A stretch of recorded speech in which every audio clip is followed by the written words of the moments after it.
Mato via la fa sta yellow fiole tua. Le tai mata ngo fiole sapati we fo ina mo la fa na le foi vai tai mi le sanga. Mato te via la fiole tua me lava mata mai lava la matanga le via si o me le tai. Mato te sanga fa tai pela o fio wa e te le o tu la fo ina la fa na i se tai mi po se minute. Mato talo le tua le foi tai amal matanga la e ka le se ale launga. Pa mo le fe so son mai.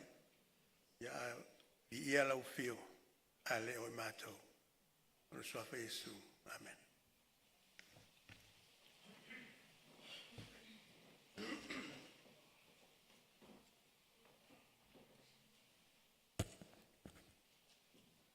Ta alofa le ai pele o le tua ni tai au. Ya, mai tau atu i surol tino i o tau marutau e mai. Le tau whaamalo mai ni tai au. Ia fōringa mai sa whaamari ino o tau riva yaso tau singa. Ale tua. Ia na ia tai mai aino na nuu i le nei fwoi tai au. Amene. E moni aile e whai salamu e lusu matolo na whai upu e lua. E mai e tai a te au. I wāmua. Ai le ngata foi lea, i tai e te au i vai e tawhe le mu. Ina i whaafosia mai ai lo o nganga. E tatonu sa, te ina i tātou e le tua i wau mua. Tausia hilo tātou wola, i soifua tino e le ngata i lea o le soifua maroro ina. Mai tātou te vi i ai le tua i lana teita inga le nāwai aso, a o tātou tofu ai i ma ngafa tau ese i tiu te whai o tō fia i ei tātou e le tua.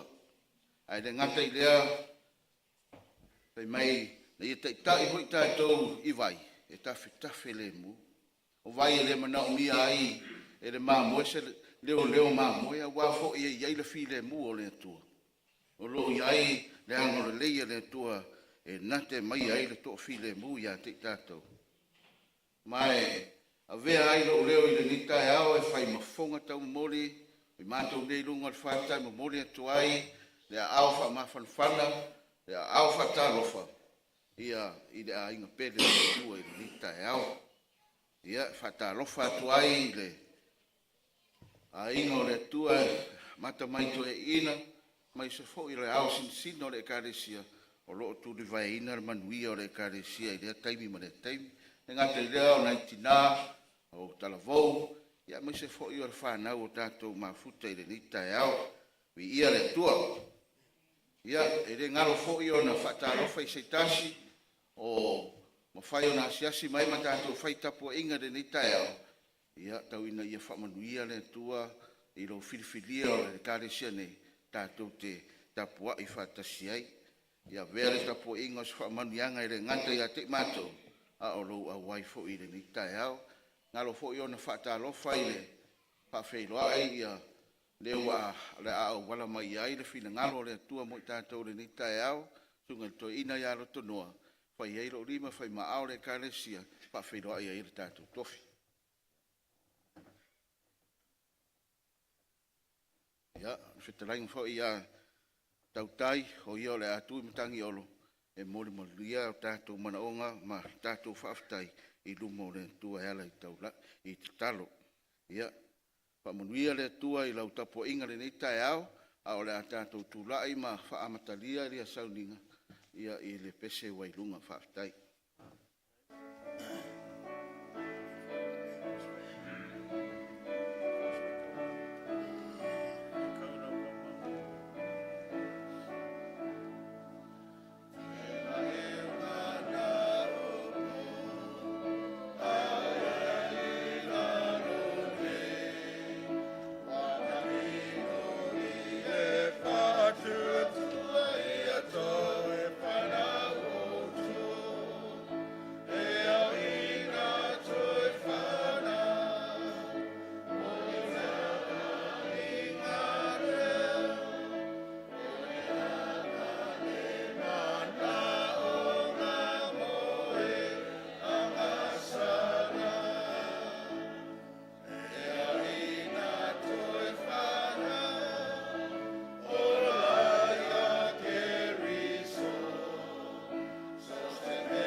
tumale nganga whaaloalo, tātou tūri mai, te tātou le tala.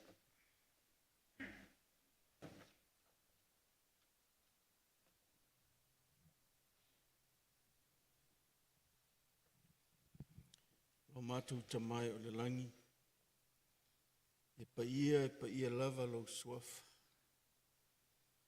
Ia ma whaafitai lau o fio le neitai au mātang o fie. O whai o nei te itai mai leo lātou soifua ma le mātou wola. Mātou te whaafitai ma vi ia lau o fio wa o lau o fio e au le vi inga. Whaafitai le tua i lau te ita inga, nā vai aso. Tā sala lauro nuu mau tangata whengai ma. Whaiva ese le tua. Ta tonu le tua sa iai malai.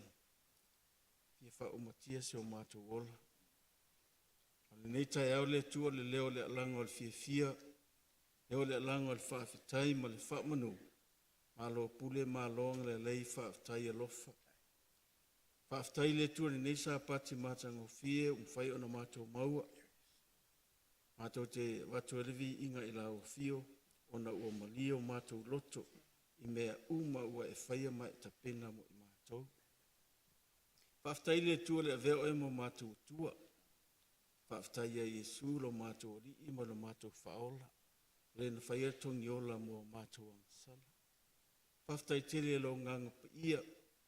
Le whaatonu e whaasino. Mata i mātou i mea tonu umalava.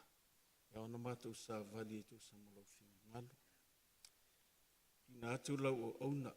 La ala mai se au o lau nuu le nei tai au le tua na o mātou ni tangata ai mātou te wha moe moe i wha manianga no nganga pa ia wha penao na wha tumu le utu la ua auna na ianu mo le mana le upu le nei tai au pa i mai o mātou tangata le moni ma le wha maoni o lau fia mo i mātou wha manuia le lātou wha fonga le tua mo le mātou wha longa tala o lātou whinga ngaru o mātou lotu. Whau de whale o ewe mali i mo mātou whaola. Mātou se whanau ngasala i o luma le tua. Te o le taiwi mātou te whaangalo mangalo e te mātou lau alofa. Ai pa ngā lea o lo o tumu lava lau o fio le lofa muti vale mo mātou. Wha mo le mole, wha mangalo i mātou. E se tasi o e se avenga mafa le nei tai au. Mātou te la fua i atu i au lofa lau fio. Na ia maule malo longa mai a te oi. Nisi whai mo whaina asia le mātou tapo inga nei. I e wha manianga wha toa le tua wha mole. Le mātou talo lea lātu le swafa man malo i e sulo mātou ri i mo le mātou whaola. Amen.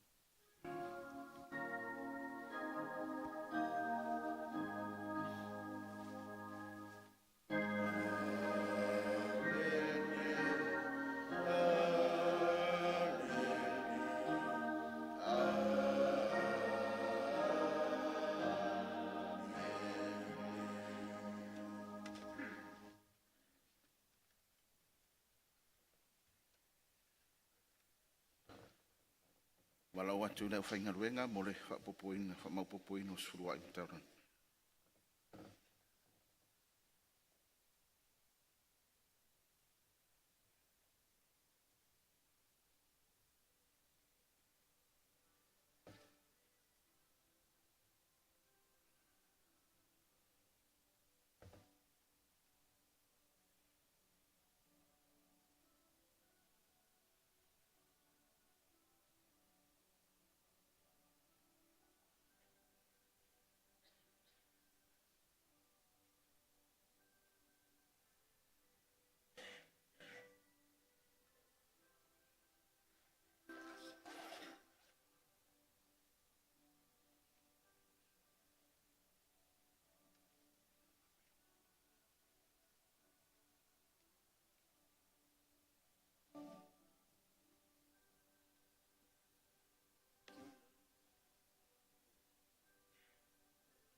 Tātou talo mo taulanga.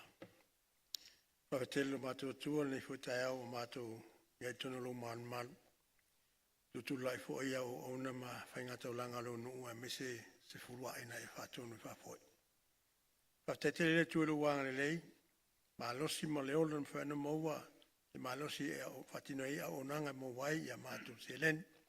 Ia mese fo ia mātou taulanga whatu mo lau fio le tuam lau ngalwenga. Ia le atua whaamon mole. Whai alo whiringalo. Ile mea te whiringalo e ia mon manuia lau ngalwenga. Omnia fo ia te la tau na oina ia taulanga pafo ia te suluai. I leo lau sa peke viso lo mātou li im lo mātou whaola. Amen.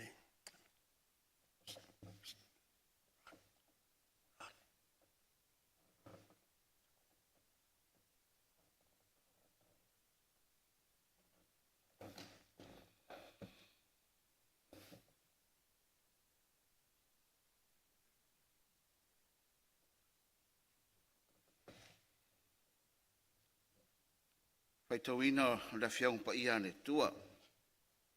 Tātou te maua mai lea i le luka e lua sifun matasi. Alo na whai upu e lua sefuru. Se ia o i le whaangata mai le whai upu e tolu sifun matwha. Luka e lua sifun matasi. Whai upu e lua sifuru. Whaangata mai i le tolu sifun matwha. Tātou te whai tau whea wa iai. A whai tātou talo na whai tau ina rea rea whiang pa ia le tua. E wa awero mātou tua, mātou wala au i lau whio i lau nganga. Ina ia mawhai o na paul whareina lau upu i o mātou loto mo mawhauwhau. Na i whalau te leina ai i lo mātou loa, ma lo mātou ori le o lo whareanganga. Ia e tupa e tapu e ai lo mātou o langa tapua i lau whio. Mātou talo whaatasi mai lo ngā ngona o Yesu. Amen.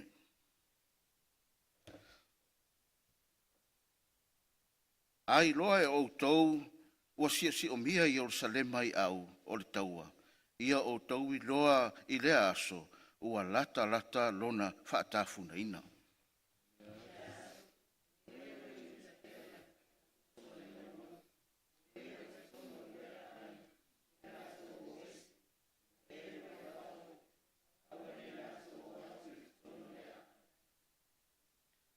Oi tā lofa i whawhine ua te tō a toa fo'i ma e whai le lele i ia lava aso. A wā e o re pupua ngā tele i le nuu, ma le toa sā i le nuu nei.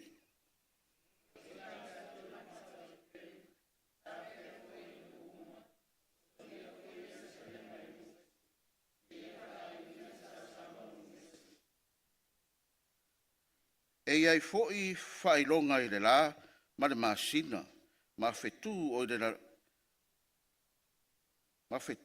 i le larolangi fo'i le atu vale o nuu i le whememe ai, e u fo'i le sami ma le sou.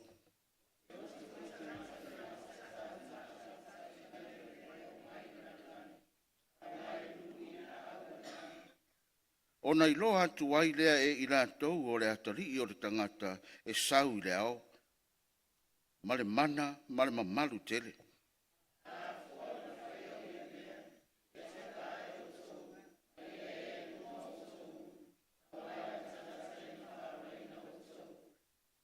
Ua whetalai atu ia i lātou i le whaata oto. I nāwa ai ia i le mati a toa ma la au uma.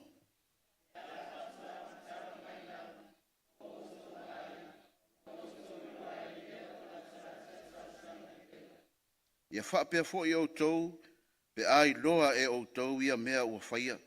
Ia outou i loa ua lata le maa lo le atua.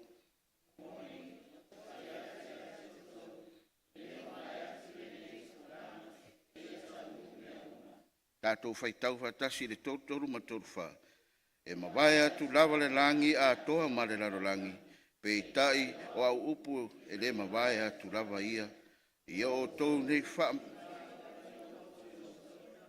ma le whaaniniva, ma le o nā, ma le popole i mea o le o langa nei. nei whaafua se I mai lea aso I a te o tau. Tau ina ia whaamanuia mai le tua, whaitonga o ranga whionga.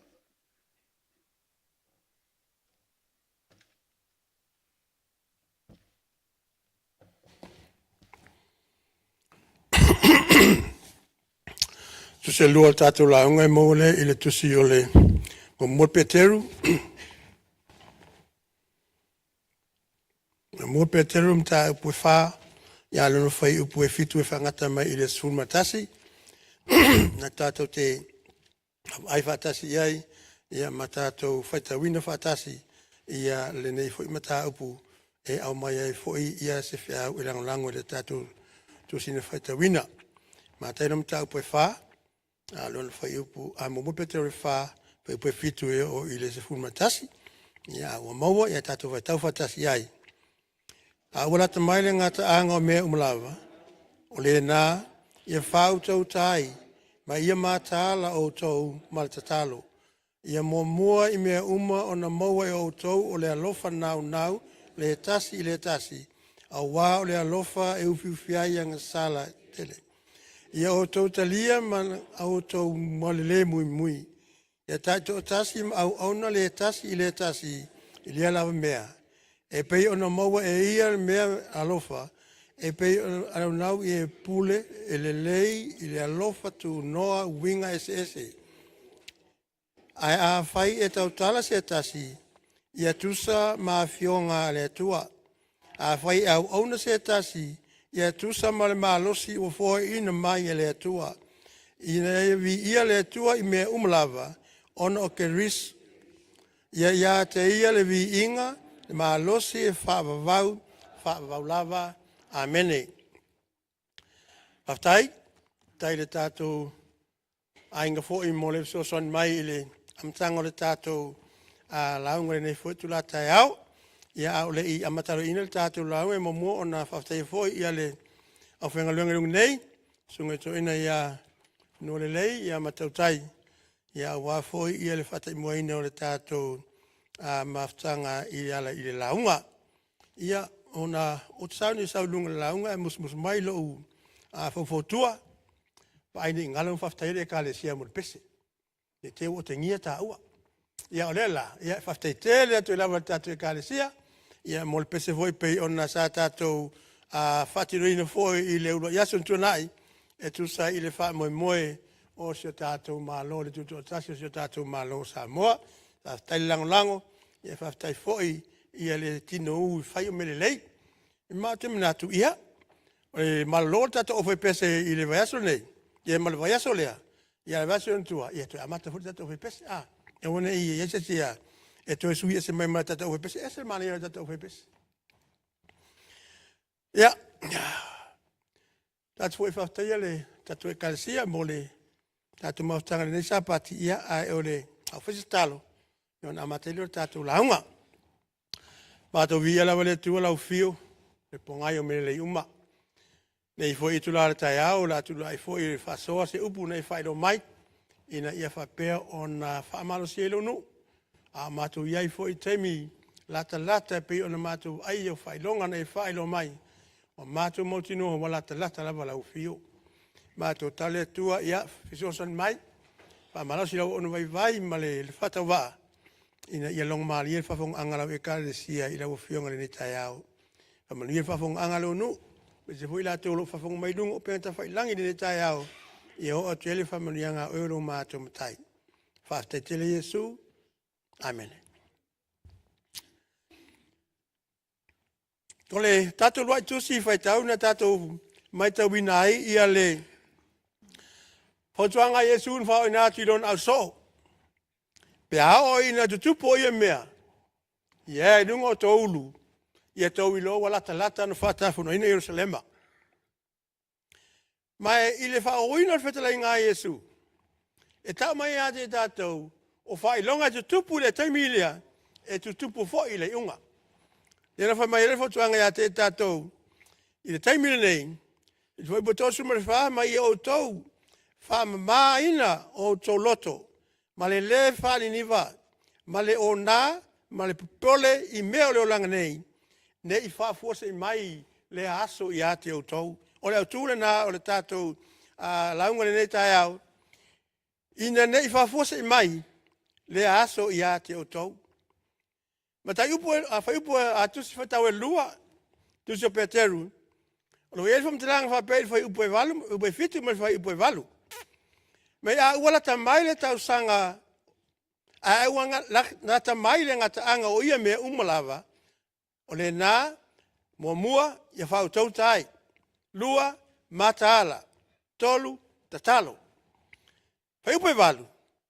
Ma ia mua ia mea uma, o na maua e o tau o le alofa nau o le tasi I le tasi.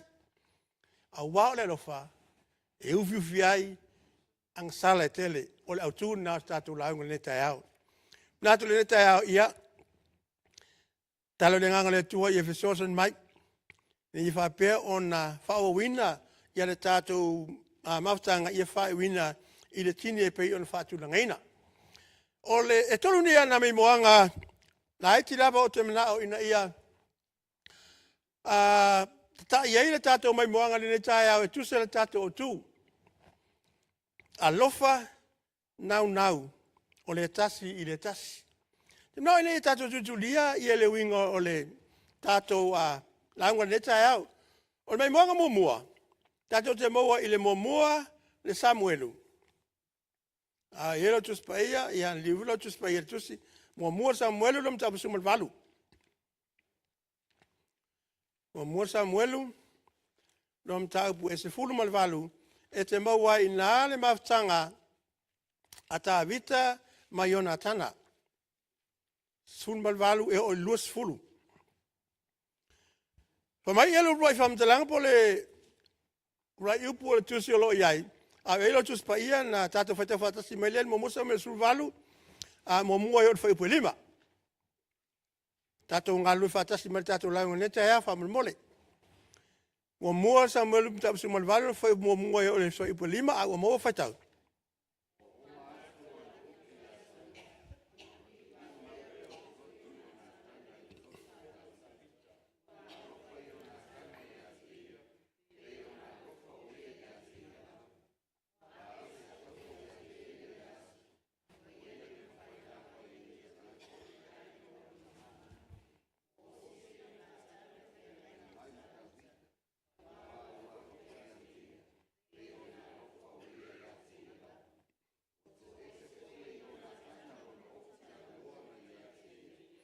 Ufua ia tu ia te Davita.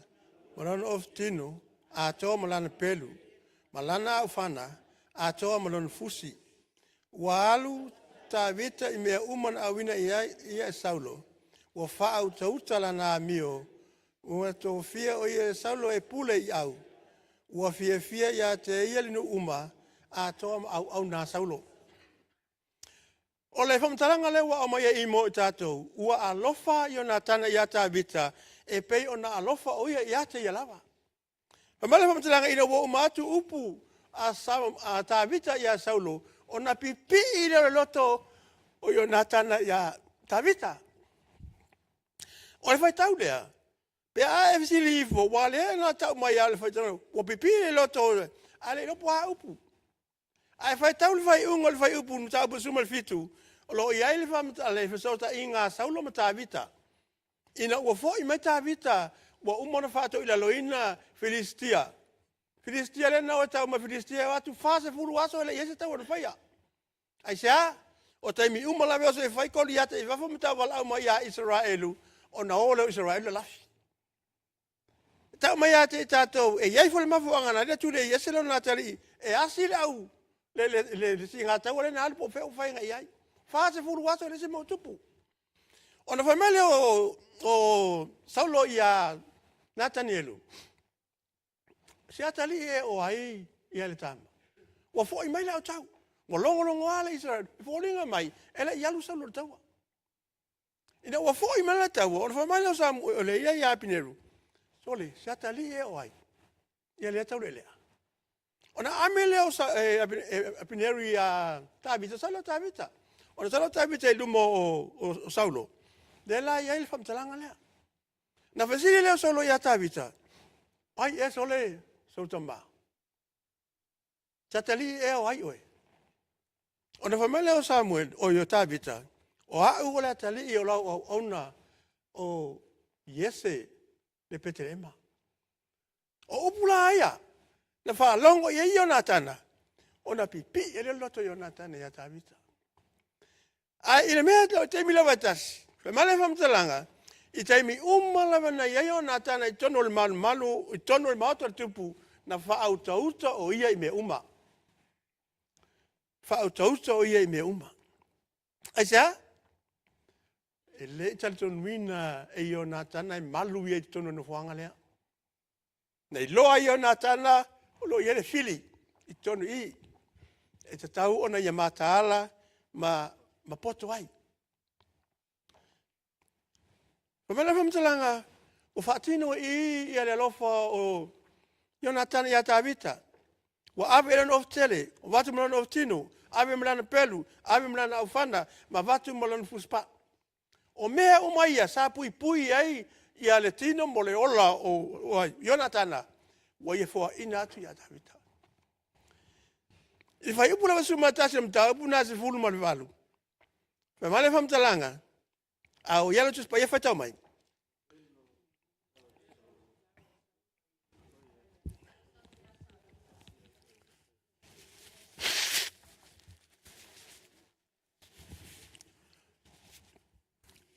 Pia le o ia ita to ekalesia. Wa velo le tao saulo ua fai ane o te fasi ia ta vita i tu ilua male pui o fale. Wa alo fa alua ta vita i ono luma. E moni ia mana onga, e moni masa salonga ta vita. E ao ona ia fau tauta, e natela ngona e le o malu i tonu lea. O le mahoto tupu. Ia mlesi foi mea, tato te ilo, ta vita ele ia. Ele inofo mo tono se fale whapea.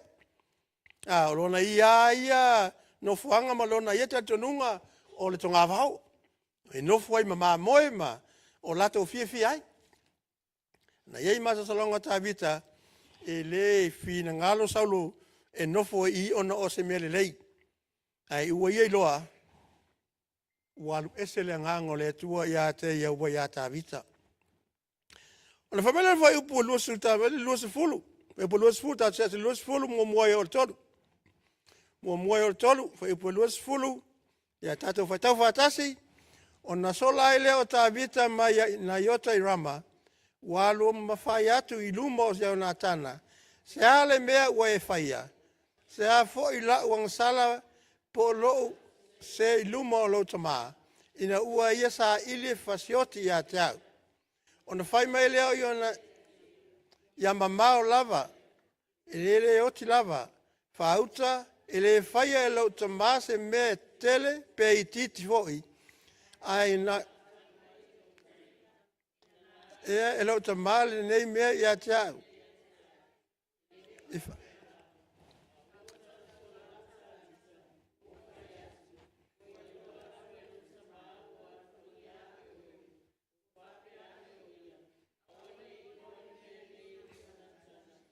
E nei, o lo soi fua Iova, we e soi fua foi oe, e moni lava, pe se i o le la sanga e tasi le vā o a umale oti.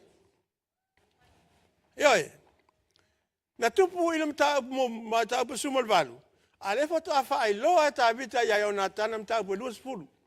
Umi sa taimi, na whelo lua e ta vita, ma e tamu whai na o ia, o wani whai loa ia Ionatana le melea. O wai loa le ta vita, e ti ngai loto ai. O Ionatana. Le ngai loa ta vita e lofa tele Ionatana i lonta maa. E a lofa fo Ionatana i a te ia. Na ia tam foi se au wala e ta ofiofe na o ia le melea. Petai, ua lema fai lava o na ta ofia ta vita le melea tau na faali ilona au na po lana wou. Ona ua lema fai lava o na natia ia le nau o saulo e wha uma ia te ia. A mai wha upusu mal whama le o sumal fitu. Ua osi ai e Ionatana, dana whea ngainga, ma le a ingo ta vita. Ua wha pe atu Ionatana ia ta vita, ua sila fia, o tala Ionatana whea ta vita. O tala po si roa Iona tana, o ta vita lela tula imel malo. Pa mai Iona tana, a o woti, ia e whaia le alofa i atia ue whaavau. Ia e whaia le alofa i lau whanau. Ai a o wola, ia e alofa i atia. O mea ia leo tala Iona tana, ua i loa Iona tana, ua le aise atua ia ilon tamaa. Ona whai meile o whamatalanga. A o iana tuspa iana nawhai tau meile le whai ipu nā le whai tatu. Sumat whai o sumat fitu. I whai maani i whamatalanga e te whai atuai. Sul whai o sumat fitu. A whai o te ola pe au. E whai ale alofo i ova i a te au. A o... A wale tu uala ua lofa i lo a inga i whavau. Pe a wha umatia e i ova na i whonga ele tai tasi uma o e ita i a tā vita. Ua hosi ai le whea ngainga tana, a inga o tā vita, ua whapea. Ia su e i ova ai lima o e ita i a tā vita. Ua whai atu i o nā tana, ia toi tau tō tā vita e a lofa o ia i a te ia. A wā ua lofa, oe lava i a te, oe. E oe, i tau sanga lea i o nā tana. Na tau tala noa toa i a tā vita. Ina ua umana whai loma i a te ia e tā vita le mea o le atupu. Ma le mea fwoi ua whina ngalo i eilon tamaa. O na umana na whai o le tala leo nalo leo tā vita. O uma whai le whengenga ma tā vita, uma tala noa ma tā vita, o tala noa e tā vita i mea uma. Whawhena o i loa pia whai latu whai loa tala mlo tamaa. Whawhena o i loa e alofo lo tamaa e tia. Whawhena o loa mai o nā tana. A whai au te latu ai whingalo malia mele tupu i a te oi maanga le i a te oi o te awina ma se tamaa. Ai a whai e anga tu mau, e umal maa mawhtanga ma lo tamaa, ai o i loa, wa hoa lau nau tu mau no na manao, e whasioti ia te oe o te sau.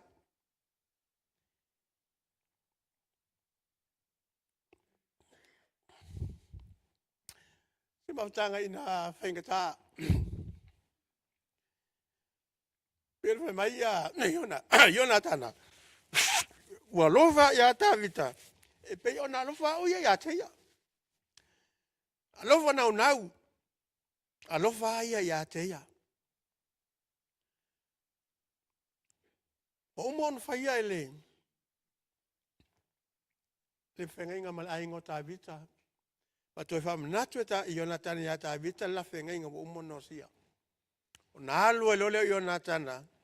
Se i fia mauti noa, ma fia i loa po le atonu le meolo le loto lon tamaa. O te ngata, matau tia le i tala lea, Iona tana. E le ngata e ato o tolo na lofo lon tamaa, ai ato o toa folo na lofo lana wo. E i whapena vele la mawtanga matavita, pena wha angalo Iona tana la vam lon tamaa.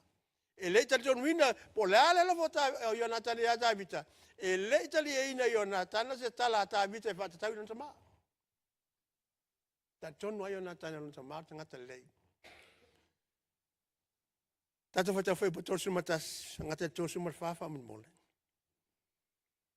A wawa so umai o lai, le atali o yese il fonga ele, e le whatu mawina oe ilo malo. O le nei, e ami atu i a te ia, ma ia au mai i a te au wā e oti lava ia. O na tali mai e lea o Iona tana, ua whapea mai, e oti ea i se a. Se a se mea le bua i whaia. O na velo ele e saulo i tau ia i te ia. O na iloa ele i o na tana. Ua tonu leona tamaa. Ia whasio ti lava tā vita. O na tūla i ele i o na tana. Nai le lao ai. Ma le ita tele. Ua le ai me yaso e lua.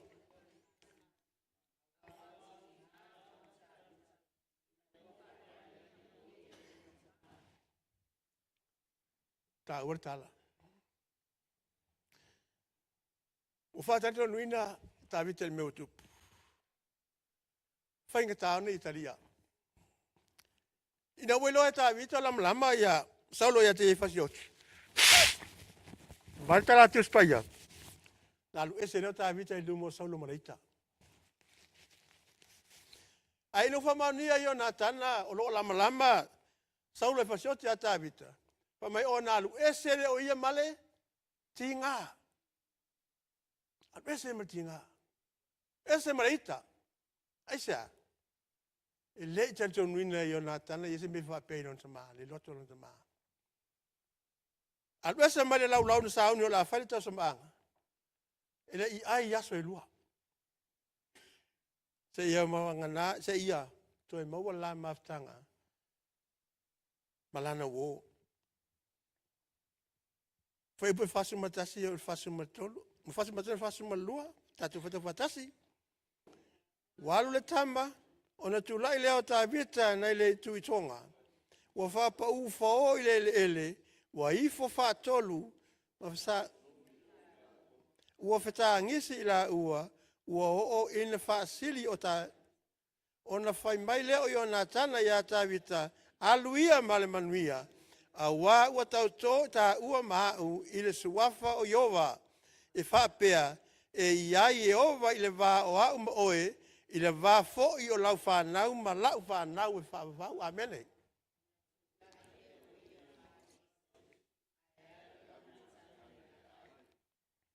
Maftanga a toa i whatutua.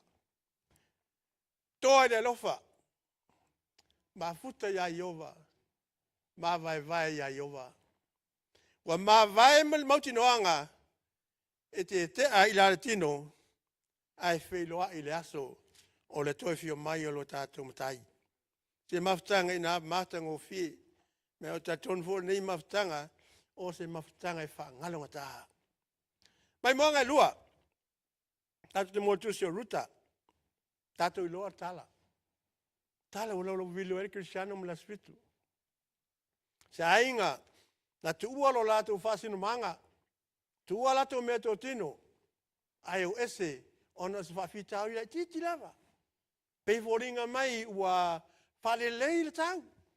Pei foringa mai foi ua leto i ese timu po lesa turanga iai. Pa me o le ainga nei, o le ainga e. E iai e fai business e tamau ainga. Ona whiriwhiri ele loto to ina malama tua e o sesi mea. Ia no ele i moapi. Sabu purtala o tātou mawaina me umala mantupu. O leise e meleka leise maalona leskiriona.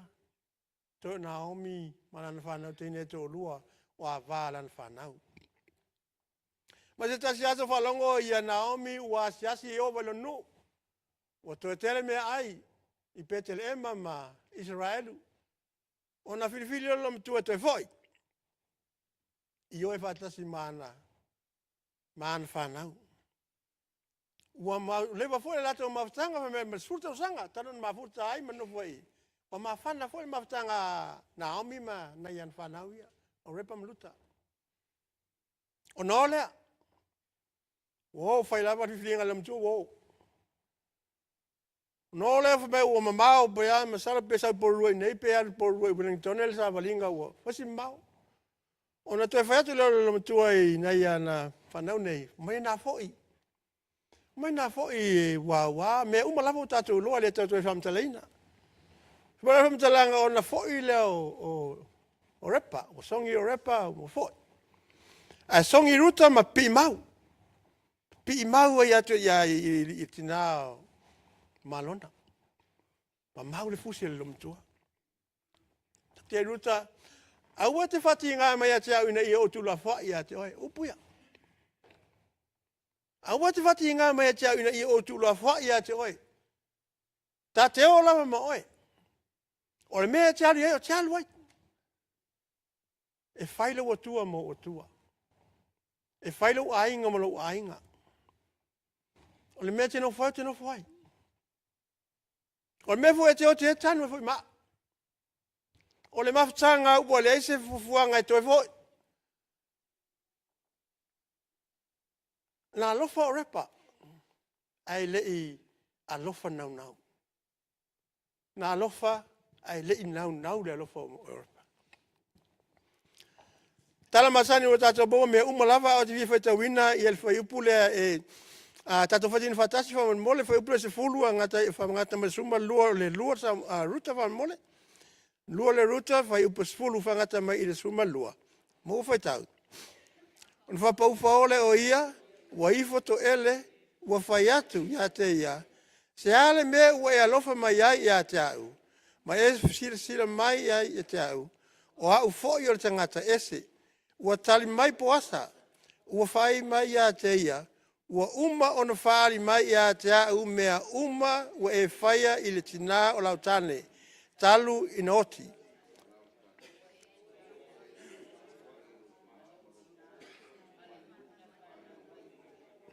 Ua e sau i le nuu e te le i loa mo mua. Ia te tongi e Iova lau ngā luenga. Ia tu ina mai ia te oe se tauhi te tele mai ia Iova le atua o Israelu. Ua e sau tua. Amene. O tali la tali ati kata le wai. O po asa. O po asa. O le tapa le fine ia riko hui le na tutu i fua iai. Ia ona le tua il famalama. Ai fele ngosi fine. Raava. Tama raava. Le la o ia le lo ave matangata milionea i le nuu le pate e matemi lea. Tele na o whainga luenga. Tele na tupe, tele na roa. Mai le alfa mtalanga lea poasa. Wa leva ona o iloa le mea le leina e whaia i le tina lau tane. O a mea uma na whaia ruta i o uma mai ai. Ia poasa. Tu masusi volo mafo fauma am so lo fini ngalo netemi. Famata o inta o ia poasa ia mea.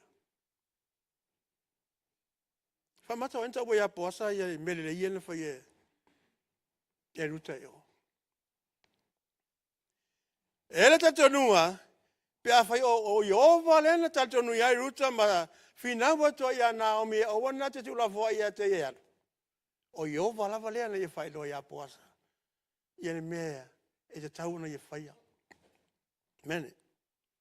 Mai whamele whamtalanga, pe a whaia tato te o ile tusi o matairam ta o mua. Tato te mua i nane ngafo ai.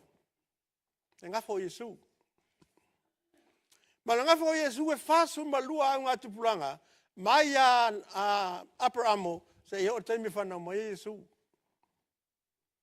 E tai se furu marwha mal mea tupu.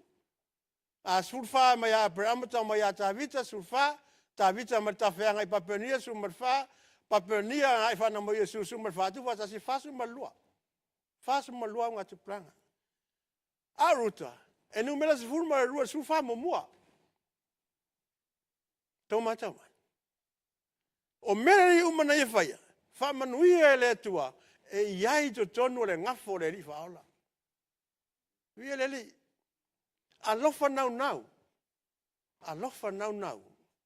E tau nuu i le tau nuunga le lei. E le mawhai o na whaangaloina ia le mea le lei e te whaia.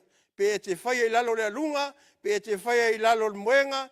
Pe te whaia i lalo le whale, pe te whaia i lunga tumtumola au, e le mawhai, o na whaangaloina mai e whaitau lia uma mele uma e te whaia i luma o le atua.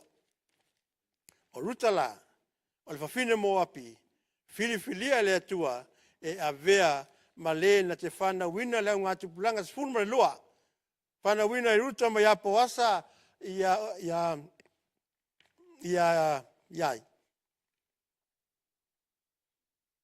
O peta. E ia whangawina mai a poasa o peta whanawina Yese. Whanawe Yese Tavita.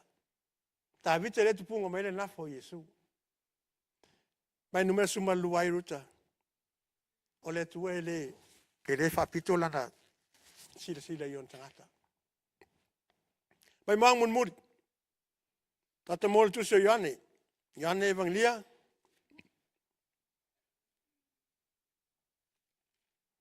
Ione Evangelia.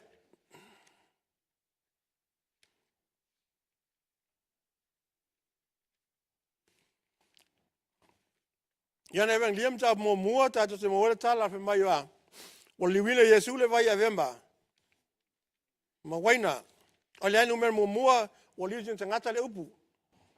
Mer lua Ione lua o liu Yesu le wana avemba. Vai avemba waina. Tolu tato te mo wale tanoangai. A Yesu mani ko temo le tanga le a fai pula Iutaia. Tenda lui foi a Yesu le po e fia malama i le whanau fuwina. O le numero a mtau pe wha. Tata te mo wale wha mtalanga wha mai o le malanga i fia.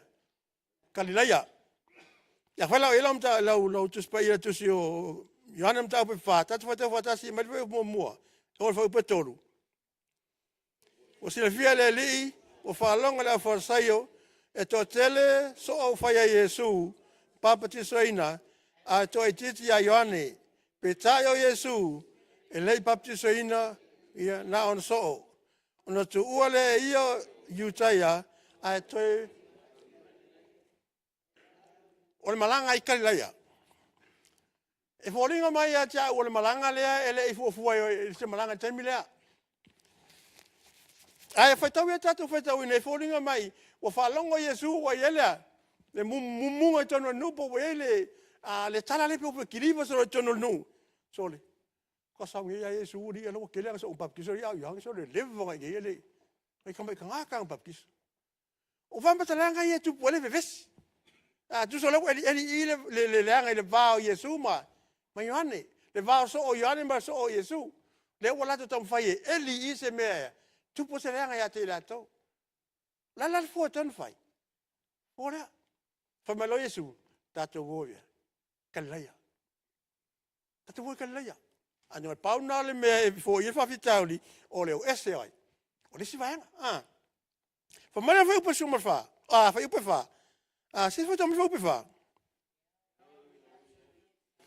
e ao ina uia tu Samaria pawanga upu fa upa fa e ao ona uia tu i Samaria lo ni o te ngambe fa pea e tau mai a te tatau e te tau na uia tu Samaria e a bifo le mela e mai e mana mia ave ye Kalileia ia pe Joseph fo Samaria e tu waia ini mereta tatu tatau e ai mafuanga fa bena sai o tatau mafo fau le mafuanga le ona uia tu i Samaria bona fa e ao no minga e tatau o se me tatau on fai uia tu i Samaria ina watu ia Yesu mo so i Samaria ona tawa tu le vai o Jacob on ina to Jacob no tali Josefa le la lo fe ne fo Samaria taimi le i le taimi o Yesu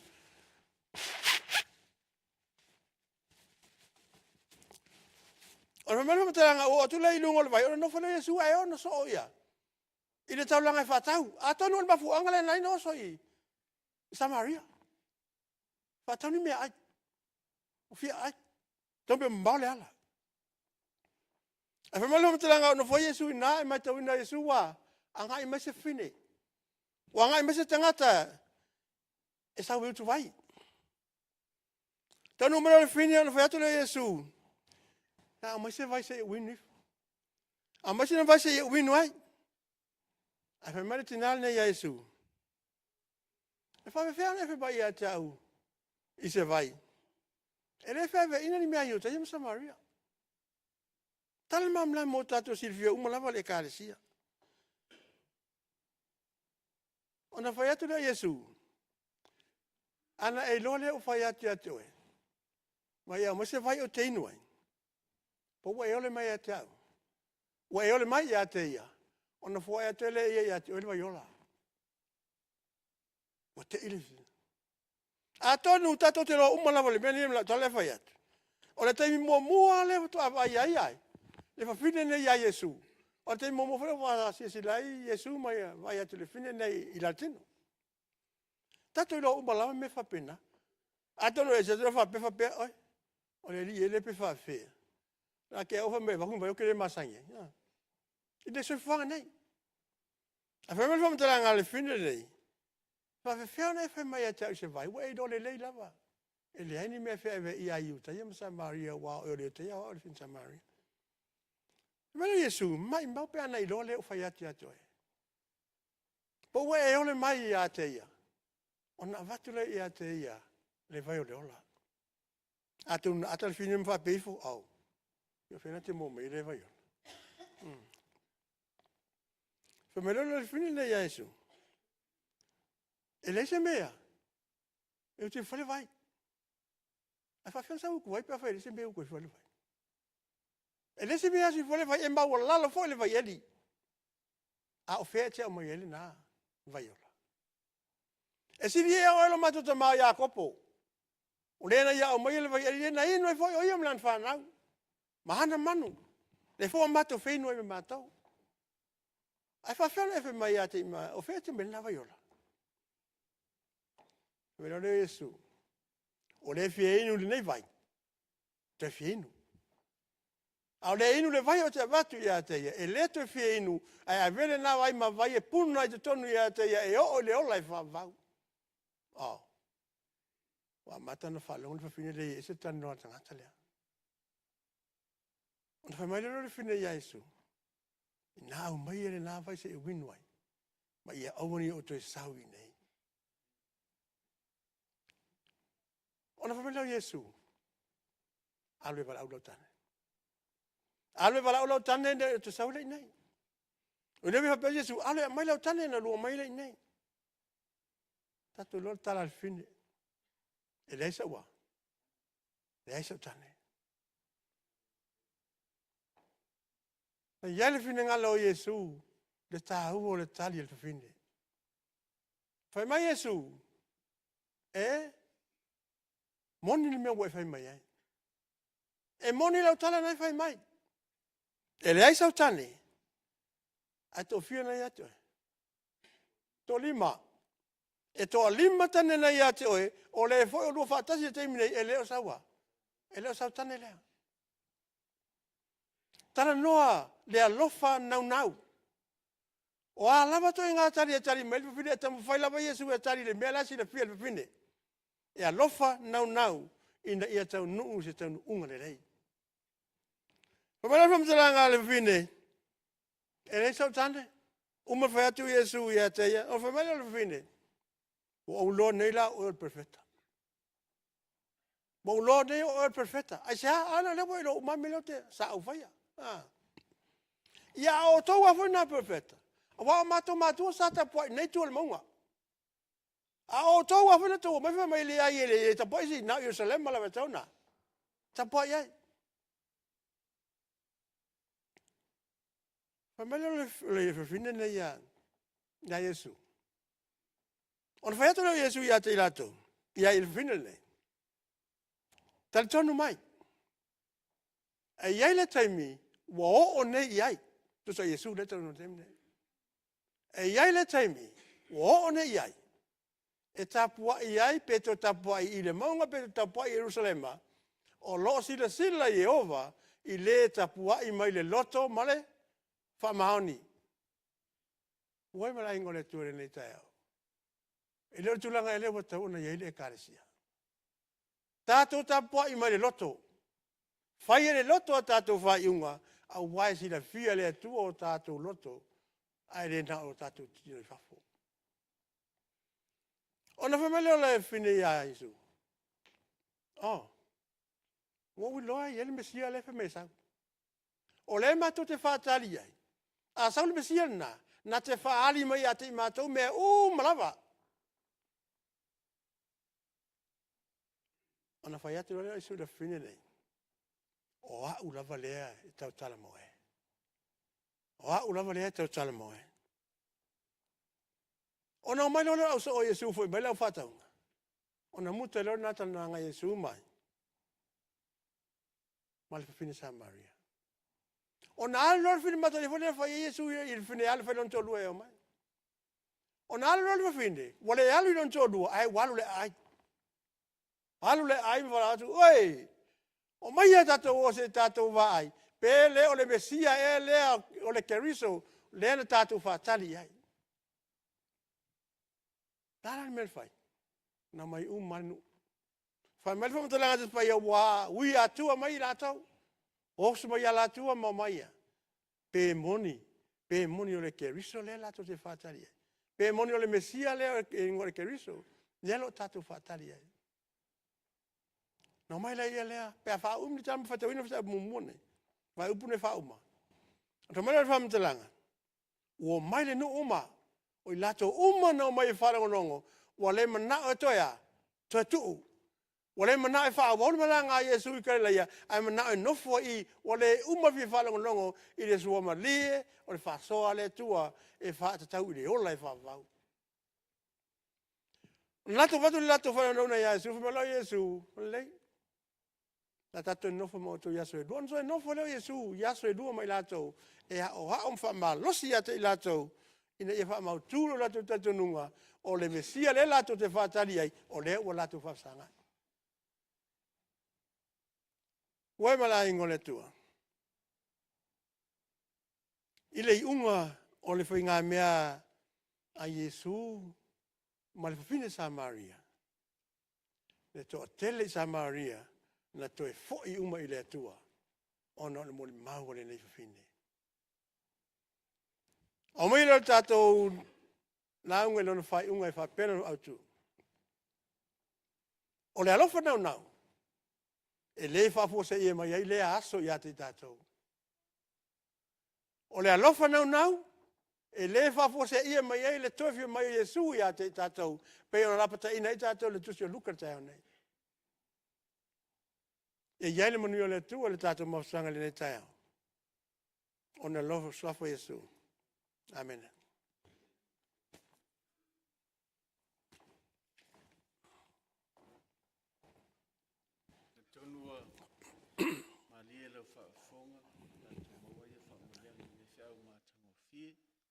Vaasili pese vi ingo le tua. La watu malanga whalalu tatu tūla i mai ma whaiuna le. Nei Sauniga le vi inga. A se lau dusi fun malton whaftai.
te lo mātou tuma paira sufulangi.